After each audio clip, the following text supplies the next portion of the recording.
ድመትና ወፍ በደራሲ አዳም ረታ።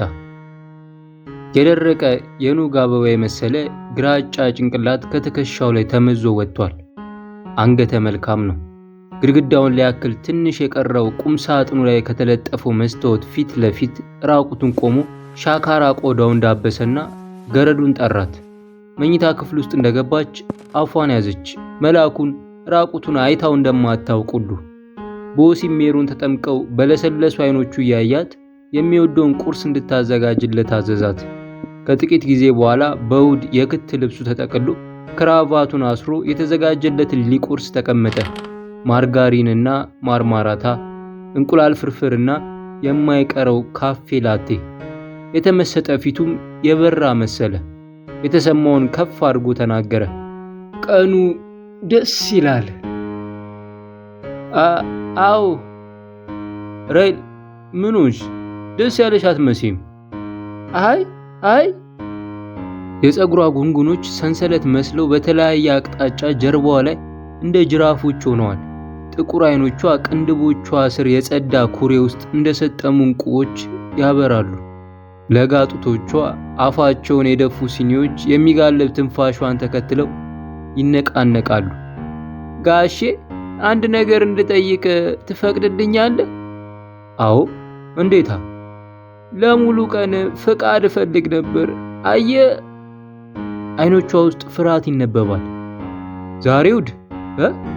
አይቻልም፣ መልአኩ መለሰ። እሷን ላለማስከፋት ሲል ቶሎ ራሱን አረመ። እይማ ዛሬ ከባድ ቀጠሮ አለኝ። በእውነት? መልሱ የውሸት መሆኑ 40 ዓመት ሞልቶት መርገብ የጀመረ የፊቱ ቆዳ ላይ ይነበባል።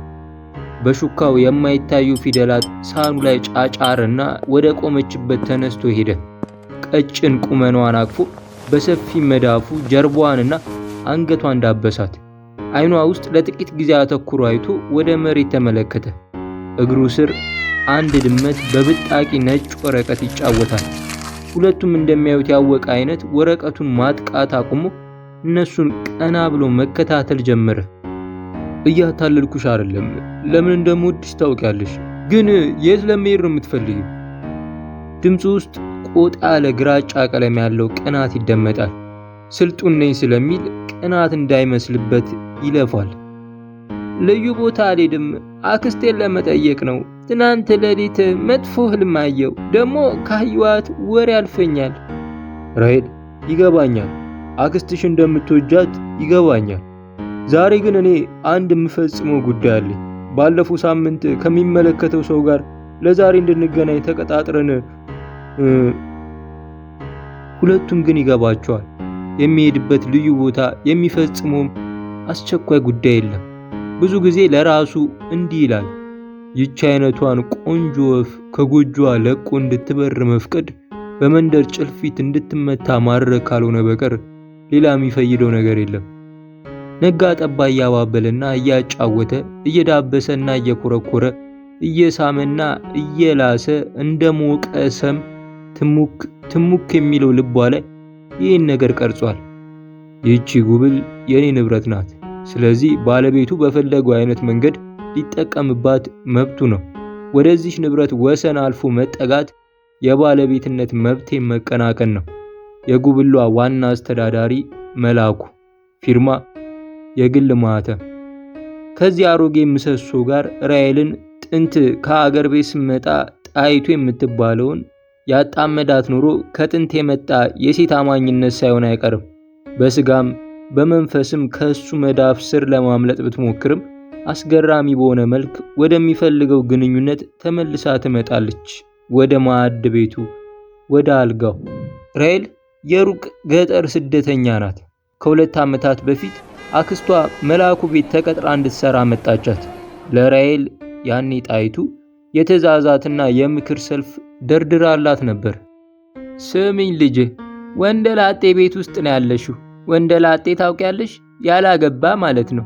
ያላገባ ሰው ምን እንደሚያስብ ታውቂያለሽ? ለማግባት ይፈልጋል፣ ግን ከብዙ ነገር የበለጠ ምን እንደሚወድ ታውቂያለሽ? ወንደላጤነቱን፣ ወጣትነትና ውበትን። አንቺ በጣም ወጣትና ቆንጆ ነሽ። እንደነኛ አይነት ሰዎች በወንደላጤነታቸው ለመክረም ሲፈልጉ ወደ አንቺ አይነት ሴቶች ዘንድ ይመጣሉ። ሁለቱም ህልማቸው ይሟላል። መጠንቀቅ አለብሽ። እንዲያገባሽ ልታደርጊው ከቻልሽ ጎበዝ ነሽ። ለኩችናውም ለምኑም ከተጠቀመብሽም ትጠፊያለሽ። ከዚህ አይነት ነገር በኋላ ወጣት እንኳን ብትሆኝም እንደ አሮጊት ነሽ። ራሔል እነዚህን ትዕዛዛት፣ መመሪያዎች አፏን አስፍታ በጅምላ ዋጠቻቸው። የሚያስፈራ ጥፍጥና ነበረው። በወንደላጤው መጠለያ ግን ነገሮች ሁሉ በማይጠበቅ መንገድ ሄዱ። የራሷንም ሆነ የመልአኩን ስሜተኛነት መቆጣጠር መግታት አልቻለችም። አልፎ አልፎ ስለ ትዳር መልካምነት በጨዋታ መሃል ስታነሳ መልአኩ የአቀራረቧን ጎልዳፋነት እየታዘበ ያልተመቸው ዝንባሌዋ ላይ ለሰስ ያለ የሽሙጥ ሳቅ ይደፋበታል። በመልአኩ መዝገበ ቃላት ውስጥ በሴትም በወንድም ተቀባይነት ያገኘ ህጋዊ ግንኙነት አድማ ይባላል። መልአኩ ደግሞ የሚያስጠላው ነገር አንዳንዴ እንደሚለው አድማ ነው። በእሱ አስተሳሰብ ፍቅርን ህጋዊ ማድረግ የውሸት ፍቅርም ይሁን ፍቅር የሚመስል ነገር ኃጢአት ነው። ህብረተሰብ ለብዙ መቶ ዓመታት እየደጋገመ ሳያርፍ በዝንጋታና በቸልታ ሲሰራበት የቆየ እንዳይተነተን ጠዋትና ማታ ሸውኮ ያስቀመጠው ሀፍረት እየቆየች ህይወቷን ከገረድነት አቅጣጫ ሳይሆን ከወጣትነት አቅጣጫ ማየት ጀመረች። ትንሽ ሽፍትነት የመሰለች ነገር የመልአኩን ቀዝቃዛ ጨምዳዳ እጆች በወጣት ለግላጋ እጆች መተካት ፈለገች። አንድ ቀን ሰፈሯ አካባቢ ካለ ጎረምሳ ጋር ትተዋወቃለች። መወነባበድ እንዳይፈጠር መግባባት እንዲኖር ስሟን ራሔል ብላ አስተዋወቀች። ያኔው ቀን ደናደሪ ከመባባላቸው በፊት የሆነ ስሉጥ አሳሳም ሳመችው። ልጁ በመጠኑ ግራ ተጋባ። ደቃቃ ዝቅተኛነትም በልቡ አደረች። ገና እንዲህ ልጅ ሆና እንዴት ነው እንዲህ ያለ ግራ የሚያጋባ የጠለቀ የመሰለ ልምድ መያዟ? አክስቷ እንኳን ይሄ ግንኙነት እንደተፈጠረ በአጋጣሚ ብታውቅም ሰጎናዊ ውሳኔ ሰጠች። ታዲያ ራሔል ከወጣት ወዳጇ ጋር ለአጭር ጊዜ እሁድ መገናኘቷ አልቀረም። እሁድ ደግሞ ሳትስት ፈቃድ እየጠየቀች መውጣቷ ከጀርባው የገላና የገላ ነገር እንዳለበት መልአኩ ቢጠረጥርም እንኳን ማረጋገጥ ግን አልቻለም። መሞከሩ ሳያሳፍሩ አልቀረም። አንድ ሰው እንደ ሚስተር ሆልምስ በእንግሊዛዊ ልቦለድ ጸሐፊ በዶይል የነጭ ለባሽ የአባዲና ልቦለዶች ውስጥ ያለ ዋና መሪ ገጸ ባህሪ ነው። ሚስቱን ሰልሎ ሊደርስባት ይችላል፣ ጨዋ መሆኗንም ይሁን መባለጓን። ግን ከሁለት አቅጣጫ ለምትተረጎም እንደ ራሔል አይነት ወይዘሪት ላይ ይከብዳል። የሁለቱ መተርጎሚያ አቅጣጫዎች አንደኛው ግልጽ ሲሆን ሁለተኛው ህቡ ነው።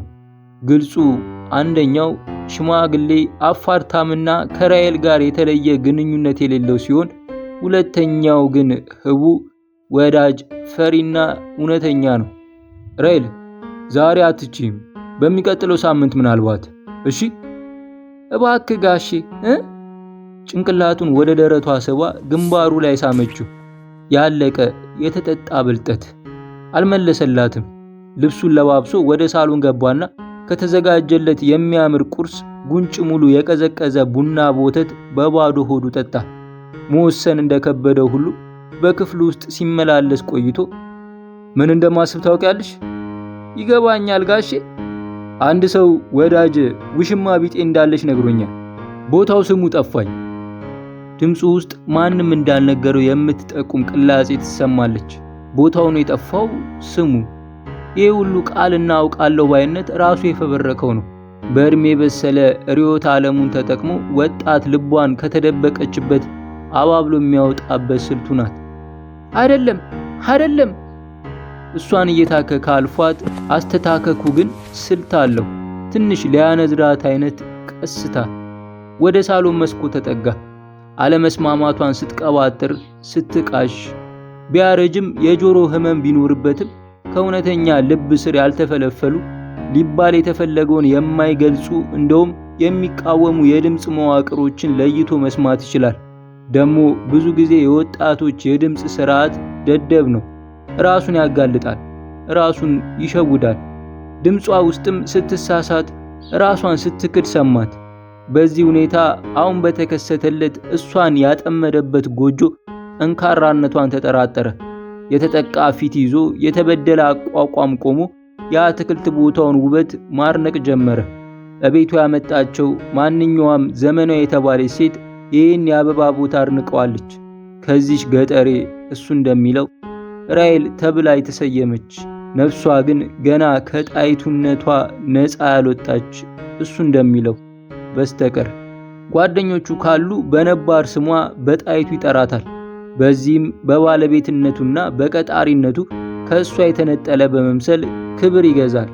ጓደኞቹ ወይም ሌላ የሚያውቀው ሰው ከሌለ ግን አዲስ በሰጣት ስሟ ራሔል ብሎ ይጠራታል። ለመሆኑ እሱን የመረጠው ወይስ እሷ ናት የመረጠችው ይህን ስሟን? አንዳንዴ ይረሳል። በዚህም አዲስ አሰያየሟ ገጠረኛ ሁኔታዋ ሁሉ ተፍቆ የአዲስ አበባ ስለምትመስለው ይመቸዋል። በሬውን ትራክተር እንደማለት ጧት ማታ ሳር ለማጨድ ወንዝ መውረዱን የሚያየው ግን ራሱ መላኩ ብቻ ነው። ግን ጣይቱ ራሔል የተሰኘውን አዲስ ስሟን በልዋጭ ማገኘችው ማለት ይቻላል። ወደ ኋላ ተመልሰው የስያሜውን ወቅት ካስታወሱት በዚህ ሀገር ውስጥ በጣም ተወዳጅ የሆነው መጽሐፍና ውስጡ በጣም ቆንጆ ባለ ታሪክ ሴት ያለችበት መጽሐፍ ምን እንደሆነ ታውቂያለሽ? አላውቅም። ተይው፣ አያስፈልግም። የሚያስፈልገው የሴትዮዋ ስም ነው። የሴትዮዋ ስም ራሔል ነው። አጥብቆ ይዞ አንገቷን ሳማት፣ ነከሳት በትልቅ አፉ። እንደሱ አይነት ሀብልና እንደሱ አይነት ስም ያስፈልግሻል። እውነትህን ነው አለችው። አዎ፣ ይኸው ሰጂ። ሀብሉን አንገቷ ዙሪያ አሰረላት። እውነት የወደዳት የእውነቱን ያቀፋት መሰላት። ይህ ደስታ ነፍሷን ሲያቅለበልባት በብርቀቱ ዞር ሲያደርጋት ልብሷን አውላልቆ መለመሏን አስቀራት። ማለት ስትባንን ፊቷ ኮርኒስ ያያል። ማለት መላኩ የፈጠጠች ግራ ጡቷ ላይ እንደ አልቅት ግራ ጫፉን ለጉሞ አታበረው ነገር አለጓጎሙ፣ ዝም አትለው ነገር አገባቡ። ምርጫ ከባድ ነው። ምርጫ እንዲያ በስጋና በነፍስ ማል ያለ ፍጥጫ። ይህ ልውውጥ መላኩን እንደረዳው የተረጋገጠ ነው። ይህን የልውውጥ ግንኙነት የሚገልጽ የሚያብራራ የሚጋርድ ቀመር ለመስራት ብንሞክር ገረድ እኩል ይሆናል የቀድሞ ስሟ ጣ ሲደመር ገሏ ገ፣ ጌቷ እኩል ይሆናል ሀብል ሐመሯ ሲደመር አዲስ ያወጣላት ስሟ ራ፣ ጣ ሲደመር ገ እኩል ይሆናል ሐመሯ ሲደመር ራ። ቀመሩ ሁለት ጎኖች ይኖሩታል፣ የእሷ ጎንና የእሱ ጎን። ግን ቀመሩ እንደሚያሳየው ሁለቱ ጎኖች ሊመሳሰሉ ወይም እኩል ሊሆኑ አይችሉም። ስነ ምግባራዊ ሂስ የቀመሩ ስርዓት ውስጥ በማስገባት ከዚህ በታች ያለውን ግንኙነት መፍጠር ይቻላል። ጣ ሲደመር ገ እኩል አይሆኑም ሐመሯ ሲደመር ራ። መላኩ ለጣይቱ ስልጡን ስም ቢሰጣትም ወደ ተሟላ ዓለም ውስጥ ሊያስገባት አልሞከረም፣ አልደፈረም። ጥሩ አጥር ዙሪያዋን ገንብቶ መሃሉ ላይ ጎለታት። ሰዎችም ይሁን ሐሳቦች ቀደው ገብተው እንዳያገኟት። ዲፕሎማቲክ አክስቷ እንኳን አጥሩን ዘሎ የመግባት እድል ቢኖራትም መላኩ በሚሰጣት ገንዘብ ስለተለጎመች ደፋር ሐሳብ አልወጣትም። የቀድሞ ተጠንቀቂ እንኳን ተመልሶ አልመጣም። በልምዷ ታውቃለች። እዛ ሙዚቃ ተከፍቶ ጥሩ የሚሸት አንሶላ ውስጥ ጥሩ እየተበላ ከተተኛ የማንም ሴት እስኪት ልብ እንደሌላት። ራሔል እሑድ ልጠይቃት መምጣቷን ብታቆምባት አንድ ቀን ሳታስጠነቅቅ መላኩ ቤት ብቅ ብትል በሩን ማን ከፈተላት? ራሔል። ያውም በውስጥ ልብስ በፈዘዙ በደከሙ አይኖች። ተከትላት ክፍሏ ስትገባ አልጋዋ እንደተነጠፈ ነበር። ራሔል የት ተኝታ ነበር? ሁሉንም ደማምራ አክስቷ አልጠፋትም። ከዛ አለች ራሷ ባለቤቷ ያቃለለቻትን ቀዳዳ ማን ዘመድ ነው የሚያሞግስላት? እንደውም የገቢ ምንጭ ሆነላት። በየወሩ መጨረሻ መላኩ ትንሽ ካሽ ይገፋላታል። ታዲያ ባለቤቷ ያቃለለውን አሞሌ አክስት ለምን አትቀበል? መስኮቷ አጠገብ ቆሞ አበቦችን ይመለከታል። ከሌላ ጊዜ የበለጠ አምረው ታዩት። በእያንዳንዱ የአበባ ዘውድ ዙሪያ ንቦች ይከንፋሉ።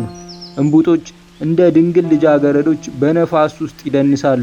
አንዳንዶቹ ግልጽ ባልሆነ ምክንያት እዚያ ጋር ንፋስ የለም እንዴ የሚያሰኝ እንደ ድንጋይ ሐውልት በቅዝቃዜ ተገትረዋል። በዚች ንዑስ የተፈጥሮ ዓለም ለቅጽበት አንድ ትንግር ተፈጠረ ለመላኩ።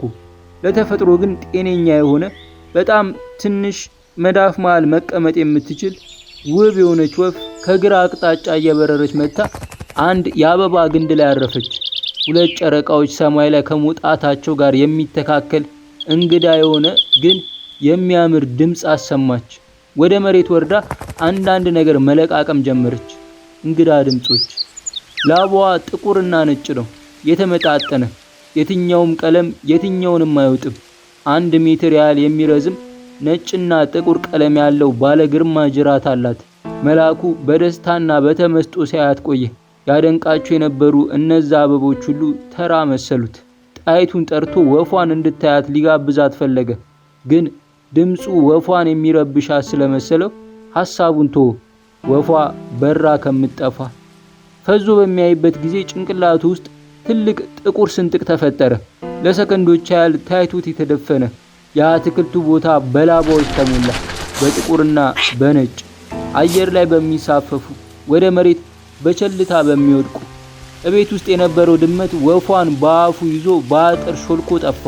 በቦታው ላይ የተጸነሰው ግራ የሚያጋባ ጸጥታና ድመቱ የረበሻቸው ንፋስ የሚያንገላውዳቸው አበቦች ብቻ የወደቀባቸውን ያረፈባቸውን ላባዎች ተሸክመው። መልአኩ ብስጭት አለ። እያፈራረቀ በአይኑ የረገፉትን ላባዎች፣ በገለልተኛነት ይመለከታቸው የነበሩትን አበቦች፣ ድመቱ የጠፋበትን ሾልኮ የሄደበትን አቅጣጫ ሲያጤን ቆይቶ ብርድ የመታው አይነት ገላውን ሰብሰብ አደረገ። ወደ ጣይቱ አቅጣጫ ተመለከተ። ሶፋ ላይ ተቀምጣ ወለል ትቆረቁራለች። ያዘነች፣ የተከዘች፣ በጥልቅ የምታስብ ትመስላለች። ራይል ሰማሽ? ሂጂ፣ እኔ ቤት እቆያለሁ። በሙሉ ልቡ ግን ያምናል። ማታ ሲመሽ ትራፊ ስጋ ቤቱ እየተጎተተ እንደሚገባ። ነገሮች የተቀናበሩት እንዲህ ሊኮን ነው። እግሮቿ ትናንሾች ናቸው፣ የሚሳሙ እግሮች ናቸው። አቅጣጫቸው ግን ልዩ ነው። ደብዛዛም የጎላ ምኞት አላቸው። እርካታ የተጠሙ እንደ ጣና የረጠበች ወጣትን ጠፍ ቢያደርጋት እንደ ዳሎል የጋለ ወጣት እንጂ። ልቡን ሐዘን ገባው። ለመጀመሪያ ጊዜ እንዳፈቀራት ገባው። እንደ መጠራጠር አይነት ለጥቂት ጊዜ አየችው። ልብሱን እያወለቀ ወደ መኝታ ቤት ሲገባ ግራጫ ሉጫ ጸጉሩን ከኋላ አየችው። ለስላሳ የሚያምር ማጅራት አለው። አናቱ ጫፍ ላይ የመላጣ ጨረፍታ፣ እሱም በትንሹ ያሳዘናት መላጣ ይታያታል። በድንገት እላይዋ ላይ ሆኖ ከትንግርቷ ሲታከክ የሚከደኑት አሳዛኝ ጉርጥርጥ አይኖቹ ትዝ አሏት። እናም አስታወሰች። ጡት ማብቀል ከጀመረ ደረቱ ላይ ተጋርማ አይኖቹን ማየት አፍራ በእነሱ ስትጫወት፣ በግማሽ እርካታ፣ በግማሽ እፍረት፣ በግማሽ መጥፋት፣ በግማሽ ምን ይደረግ ልቧ ወደ ሆዷ በማዘን ሲወድቅ ይሰማታል።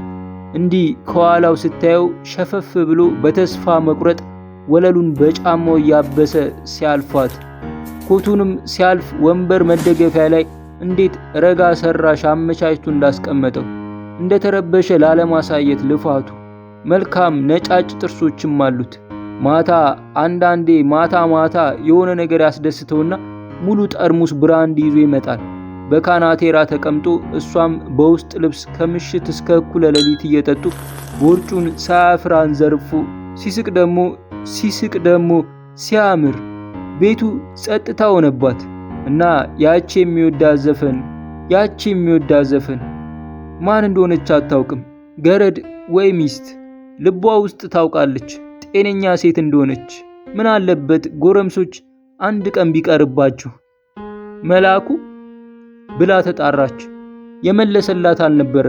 መኝታ ቤት እየሮጠች ገባች። አልጋ ውስጥ ተጋድሞ ፊቱን ወደ ግድግዳ አዙሯል። ጉርድ ቀሚሷን ከወገቧ ፈታ ወደ መሬት ጣለች። ካናቴራዋን ስታወልቅ ዞር ብሎ አያት። ምን ነው አትሄጂም? አልፈልግም። ግድ የለም ሂጂ። አልፈልግም። ታኅሳስ 1978 አዲስ አበባ